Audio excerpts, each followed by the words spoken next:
Correction du devoir maison numéro 5.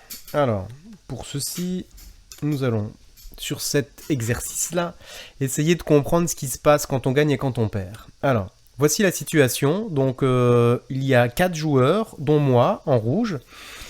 Alors, nous allons jouer. Le premier joueur va miser cette pièce. Il la pose sur la table. Le deuxième joueur va miser cette pièce. Il la pose sur la table. Le troisième joueur également. Et moi aussi. Je vais mettre une pièce sur la table. Ok. Dans la situation où je gagne, j'ai réussi à repérer le son des animaux. Alors en ces cas-là, toutes les pièces reviennent pour moi. Et donc du coup, j'ai déjà celle-ci, mais celle-ci c'est celle que j'avais déjà mis. Et donc du coup, comme c'est déjà celle que j'avais pu mettre avant, et bien du coup, il n'y a pas de modification particulière. Donc du coup, ça, je peux considérer que cette pièce-là, je ne l'ai pas gagnée. J'ai simplement, en fait, je ne l'ai pas perdue. À partir de là, je vais pouvoir récupérer cette pièce, et celle-ci, je l'ai gagnée. Celle-ci, je l'ai bien gagnée, elle est en plus, et puis celle-ci, je l'ai gagnée, elle est en plus. Ce qui fait que, dans la situation où je gagne, eh bien, je ne perds pas la pièce que j'ai misée, et je gagne 1,50 €, c'est-à-dire je gagne 3 fois une pièce de 50 centimes. Ce qui fait que, ici, eh bien, donc, on comprend facilement que quand on perd 50 centimes d'euros. Ça, en fait, c'était facile, on l'avait bien compris. Par contre, quand on gagne, eh bien, on va gagner 1,50 €. Et donc, du coup, à partir de là, je perds 10 fois, c'est-à-dire je fais 10 fois moins 0,5. Je gagne 2 fois, c'est-à-dire je fais 2 fois 1,5. Et donc, du coup, au final, eh bien, donc, j'ai perdu 2 €. Voilà pour l'exercice numéro 1. Pour l'exercice numéro 2, on me demande de faire des calculs. Alors on va regarder. Ce qui est prioritaire ici, c'est bien ce calcul-là. Je le remplace. Ensuite, ce qui est prioritaire, c'est ce calcul-là. Je remplace. Et puis ensuite, j'ajoute les deux valeurs. Donc on est bien sur du moins 13,5.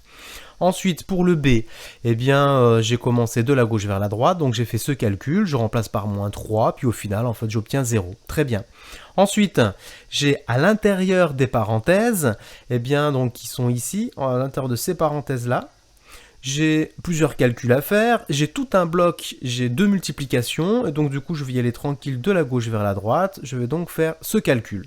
Alors, je remplace moins 2 fois moins 1 par 2, et je me retrouve maintenant sur la deuxième ligne, ici, avec un calcul, toujours dans les parenthèses, j'ai ce calcul-là à faire, que je remplace par moins 10. Nous nous retrouvons maintenant à la troisième ligne, et donc du coup, j'ai à faire le calcul dans les parenthèses en premier, je me retrouve avec moins 11 divisé par 3. Le problème, c'est que ici, moins 11 divisé par 3, ça ne tombe pas juste. La calculatrice m'indique que ça fait moins 3,666, etc. J'ai donc deux possibilités. Soit j'écris que le résultat c'est moins 11 sur 3 et on est sous forme de fraction, et ce serait très bien, mais c'est pas ce qui était demandé dans l'énoncé. Dans l'énoncé, c'est demandé que si on ne peut pas donner une valeur exacte, eh bien, alors sachant que celle-ci en fait serait une valeur exacte, hein, eh bien sous forme décimale, alors il faut écrire un encadrement à l'unité près. Donc on est bien sur moins 3,667, etc. qui correspond à C. C'est bien compris entre moins 4 au plus petit et moins 3 le plus grand. Donc ce qui était attendu, c'était bien cet encadrement-là. Ensuite, pour l'exercice numéro 3, il suffit juste de compter le nombre de valeurs 5. J'en ai 11. Alors j'ai 11 valeurs 5. Jusque-là, en fait, c'est facile. À partir de là, pour calculer la fréquence, j'ai 60 valeurs en tout. C'est marqué dans l'énoncé, c'est marqué ici, là.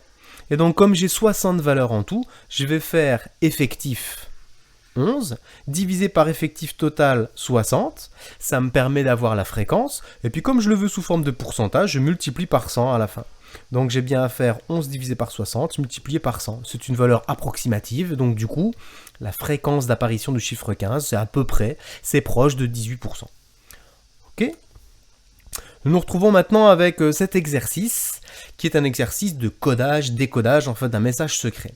Alors, il y a les explications qui sont par ici.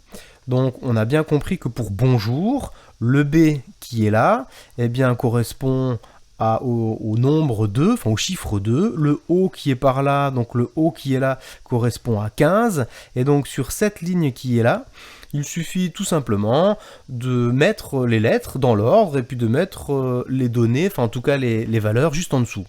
Ensuite, il y a un petit programme de calcul, c'est-à-dire on va multiplier, c'est marqué ici, on multiplie le nombre par -2 et puis ensuite on va ajouter 20. Ça veut dire que, je vais gommer pour qu'on soit un petit peu plus... voilà.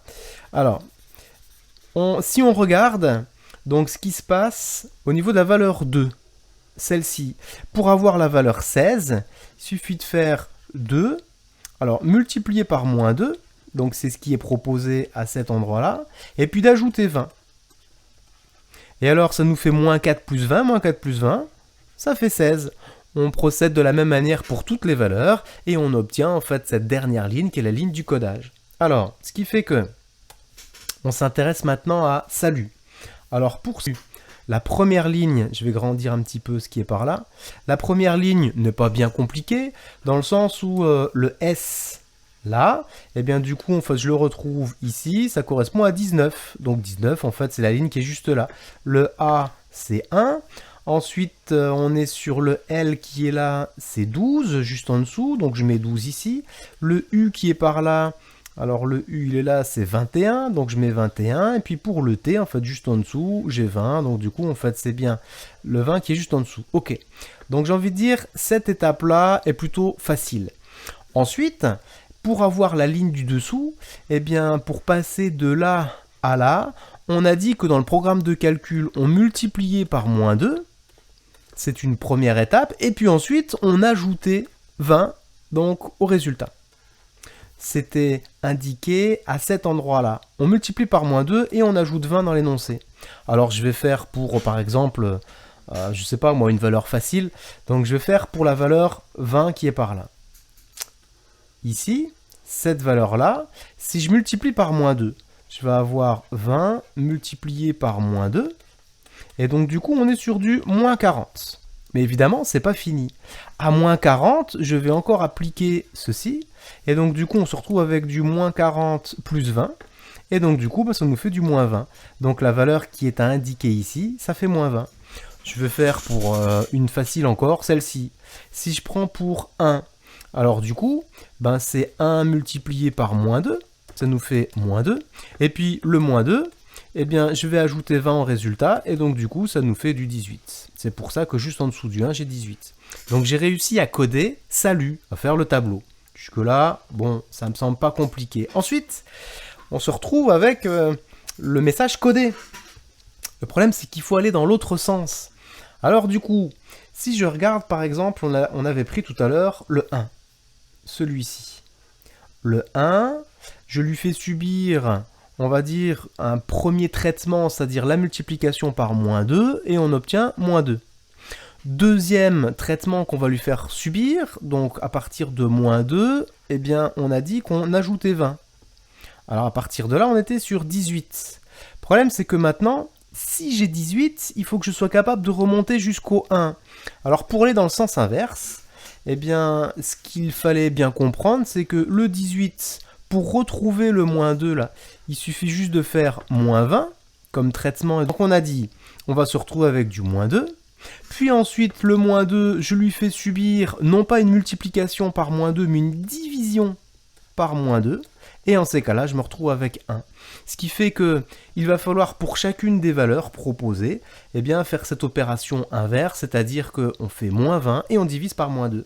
Alors je vais en prendre une, donc la première, par exemple, celle-ci, -20. Alors, -20, on a dit, je fais -20, ce qui nous donne -40, et puis -40, on va le diviser par -2, et -40 divisé par -2, ça nous donne, eh bien, 20. Alors du coup, voilà. Alors du coup, je vais regarder la 20e valeur. Si je reviens en fait sur ce tableau qui est par là, la 20e valeur, c'est ici, là, à cet endroit-là. Alors, si je veux bien écrire, voilà. La 20e valeur, elle est là. Et donc du coup, c'est un T. Donc ça veut dire que par là, eh bien du coup, en fait, par rapport à ça, je vais pouvoir dire, ah bah voilà, ici, c'est un T. Et puis pour -16, pour -10, pour -12, etc. En fait, j'ai refait exactement la même procédure. Et donc du coup, je me retrouve avec ce mot, trop fort. Et puis ensuite, bravo. Voilà en gros ce qu'il fallait obtenir en allant en sens inverse.